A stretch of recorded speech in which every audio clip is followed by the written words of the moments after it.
حضرت جی میرا مسئلہ یہ ہے کہ آج کل جیسے بہت مہنگائی ہے تو شوہر کی کمائی سے جیسے خرچہ پورا نہیں کر رہا، تو میں خود پڑھی لکھی ہوں، میں چاہتی ہوں کہ گھر بیٹھ کے کچھ کماؤں میں کچھ. اور دوسرا جو ہے کہ آپ نے کہا کہ آمدنی پوری نہیں ہوتی، گھر سے کچھ کرنا چاہتی ہیں، بالکل بہت اچھا، یہ تو بہت اچھی نیت ہے. گھر میں بیٹھ کے خواتین تو کپڑے سی سکتی ہیں، محلے والوں کے کپڑے سیئیں، خواتین کے کپڑے سیئیں، ان کے بچوں کے جانگیے بنائیں، کپڑے سیئیں، یہ سلسلہ شروع کر دیں.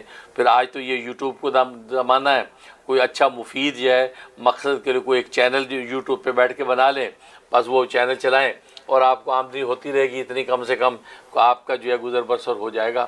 تو اس طرح کا کوئی بھی کام گھر پہ بیٹھ کے آپ کر سکتی ہیں. پڑھی لکھی ہیں تو ٹیچنگ بھی کر سکتی ہیں، آن لائن کلاسز شروع کرا دیں، لوگوں کو انگلش میتھ جو ہے سائنس پڑھائیں بچوں کو.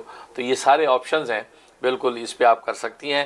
باقی اس کے لیے آسانی پیدا ہو جائے اس کے لیے نوٹ کر لیں، مغرب کے بعد 103 دفعہ یا مسبب